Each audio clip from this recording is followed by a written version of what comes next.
it's Guido coming at you with the Tactics Talk. Welcome back. Thanks for tuning in and some further adventures on my new EU account. I'm in the Panzer IIIJ Tier 4 German medium tank. This is a pretty darn good Tier 4, guys.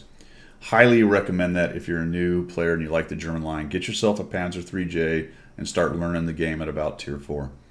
Really, it's Tier 5 or 6 that the meta starts to develop. But if you're brand new and you've not even played this game, this Tier 4 and this tank is a great way to go about it, because you'll start, the meta is somewhat there, but it's still a little bit, cockroaches scattering from the light, which can be fun and provide some opportunities, especially if you're new. People are going to make mistakes and you won't be at Tier 6 or 7 or whatever getting stomped. So pretty good tank, decent tier, highly recommend. Another thing you want to do is get yourself a platoon mate and have some fun. I'm here with Nebelhorn again. This is a Pilgrim Many Pilgrims. For those of you who know, he's on one of his EU accounts. And we're platooned with 2 Tier 4. So we're on Lakeville. We're going to talk some basic stuff here, guys. This is my first Ace Mastery on this account that I got the other day. So, I'm going through the whole new EU account thing. We're talking to you new players out there today. Get yourself a platoon mate. That's always a great way to do it. You can discuss what's going on. You can have each other's back. You can talk about, hey, you go this way, I'll go that way to take on single tanks. There's so many opportunities for you when you are platoon. Also, too, and in addition to, all of the maps are going to have meta positions, all right? Most gamers know what that means, but it means the high percentage way that you can win that particular map.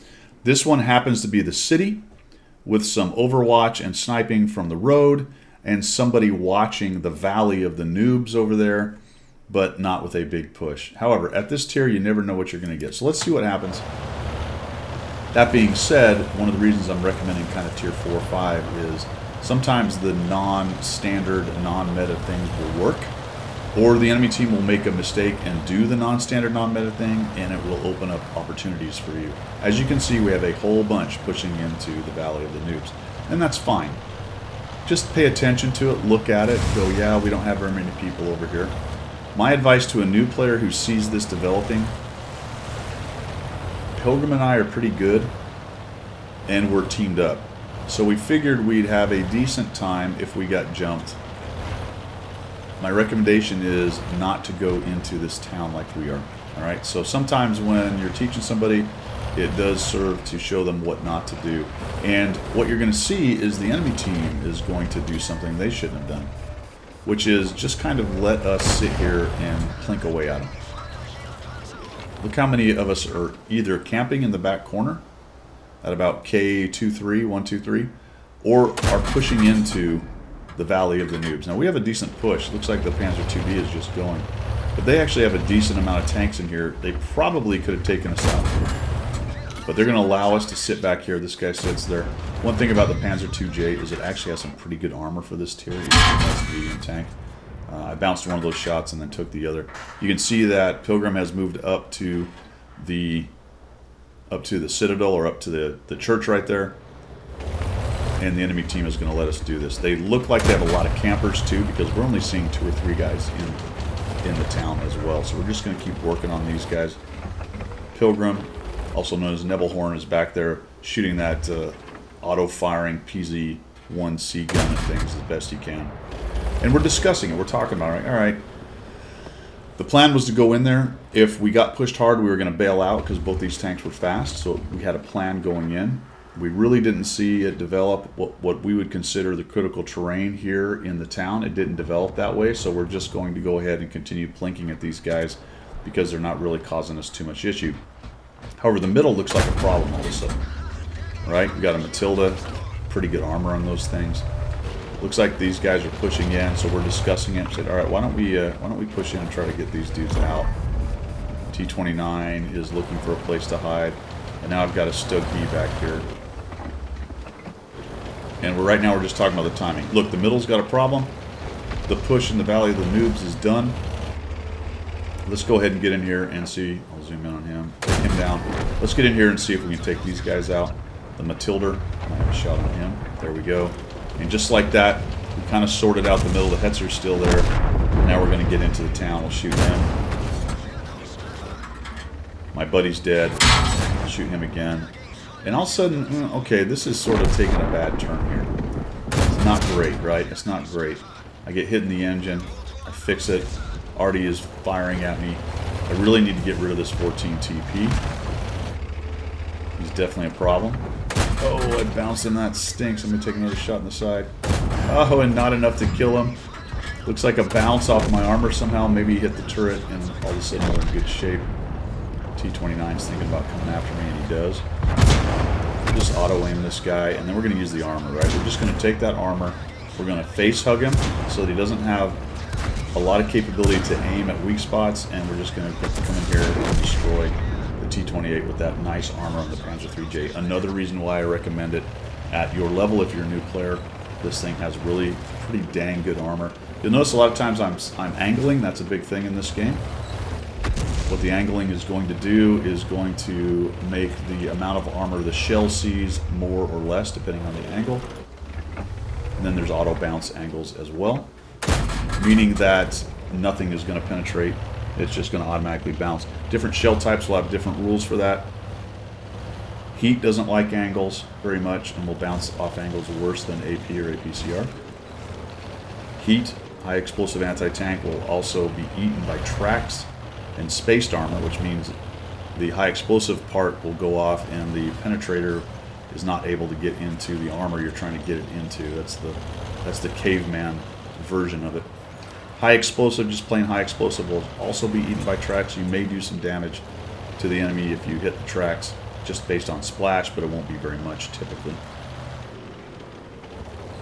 So I think about coming around here. I know we've got the Keyhoe. It looks like we're sorted out back at the cap. I was a little bit worried about the push, but they killed the 14 TP. Alright, other things for new guys. A lot of times new players will get to this position in a game and it looks like you're doing well and you need to get here. Right? That big red flag and the white flag in the red circle is just talking to you. It says you need to go over here. One of the problems with the onboarding and the training that you guys do, and if you saw my video I talk about it, it gives you a scenario where it wants you to go to cap and there's still enemy tanks left. Well, the good news on that one is the bots will drive up and over the hill and they leave their cap alone. Well, that doesn't happen usually. Why? Because usually there's campers like these fellers, right? The Keyhoe. The Hetzer hasn't even been seen. Where is he? He's back here, guys. He's camping. So if you look at the mini-map and look at this, only the Keyhoe's ever been lit. The Luke's is a scout. That's not that surprising. Sometimes they're very sneaky and they don't get seen. Clearly the two artillery are back there somewhere. But a lot of times you'll get to this point and you'll see, maybe say there's like 10 tanks left. And there's a bunch of them that haven't been spotted. They're all going to be back here, guys. They're going to be in bushes. They're going to be behind rocks. There's going to be a scout lighting things. And if you go blazing across this open area, all right, just with the old Cro-Magnon forehead, holy cow, I'm going to go cap. Don't do it. All right? If you're running a scout, there's other options. Scouts can get in there and light things. You could get somebody coming down the middle. There's other things you can do. But when you're in a medium or a heavy, don't just go blazing across the open thinking you're going to light everything up. There are ways to approach this, and those are subjects for a different, more in-depth video on talking about how to deal with Lakeville. But I'm talking just generalities here. Just pause for a second and go, all right, how do we crack this nut? How are we going to crack this nut? It's not just zinging across the open area. I guess I said I wouldn't talk about it, but we will talk some specifics about Lakeville because I think it serves to talk about any map, really. When you talk about approaches to get to high ground and things, you know, this is lower. And there's some pretty good spots in the trees up here. But you could approach from down low and potentially get up underneath their guns and then start poking up and getting lights. And then all your snipers sitting back here will start getting shots. And that's the general idea of trying to break down a camp, is to get somebody close enough to try to start to get some lights, but you've got to make a smart approach. And I thought it already happened, but the Hetzer's actually back there. I'm going to go back, all right? I'm going to talk about it as we go. I'm going to go back. Another very important thing to do, and it has a lot to do with what I just talked about, not driving into campers, which you can see the Su-85 and the 14 TP are starting to do. It's go back to your cap and secure your cap whenever something is threatening it. The good news is the Martyr takes it out. I didn't really lose anything by going back here. Martyr got him, great. I don't have to go back to cap. Now I can push in, and these guys are going. Now, despite all my talking about don't do it, don't do it, don't do it, if you have enough tanks going in and their approaches are smart enough, good things happen like that. You can see the Su-85 kind of used some bushes. The 14 TP stayed low. This is the low ground I was talking about right here. So if you have numbers, you can start to push in, but you do have to be careful because as fast as things fire at this tier, sometimes you just get shredded going in. So we can see that the Lukes, I'm just going to come up and over here. We're going to shoot him on the way in. This surprised me. I don't know if this is the world's greatest bot program or no kidding, this player finally got to his computer at the very moment I came up and over. Absolutely cracked me up. I get stunned here. I can't quite ram him, which is what I wanted to do, and he just starts tearing me up. I can't hit him very well. I put a shot. He's just tearing me a new one. I'm thinking, well, this sucks. Make him miss that one, and he runs off and hides. Holy cow. I thought it was going to be an easy farm of a AFK tank, and all of a sudden I don't know how that happened, how he showed up, but we'll just go ahead and put a shot into that guy. The Lukes comes out and thumps him again. Put one into him, and oh geez, now I'm a one shot, and that's not good at all. Missed that shot. And it's getting a little bit dicey here. This was a not as easy an ending as I was expecting as I pushed in and found the Lukes to be AFK or whatever was going on there. I think he was actually just gone. Wasn't at the console, and then as soon as I showed up, there he was. This tank doesn't hit very hard, 70, and then we get the 14 TP gets in there and just takes that guy down, and we're looking good now. Got the Lukes. I'm sort of trusting my armor, and we get that guy down. Now we've just got the Birch gun. Big finish. We're going to go up and over. By the way, you can go over some of these with enough power to wait. We'll just auto aim and we'll shoot him. We miss, and we just decide to go for the round. Let's just finish this thing off. Oh, sorry, take one shot. Take a hit on that guy and run into him for 1,517, 2 assists. I don't know how you do 2 assists, but I did it somehow. 515 bounced, which is pretty good at this tier. 4 kills in my first ace tanker, and we talked about a lot of stuff right there, guys, for you new players. I think the German line's a pretty good one. It's been improved. I talked about that in my previous videos. It's much better than it used to be. I think most people would recommend probably the Russian, maybe the American line as your first line, but any one of those three, in my opinion, at this point is just as good as the other. It's just really preference. I think there's going to be a lot of people that will argue Russian bias, Russian tanks are best. There's something to that, but really if you want to go German or American, you're not going to be losing very much. If you do go American, it's the Panzer IIIJ you want to get to and start cranking out some experience in the game. We talked a lot of new guy stuff on this. If the biggest thing I want to impress upon you on this is don't push into campers guarding caps blindly. Have a plan.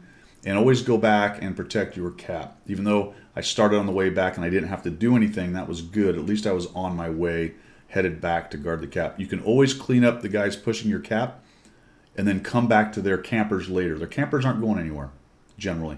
They're going to be sitting there in the same place you left them. Go take on their aggressive players and go back. Platooning's great.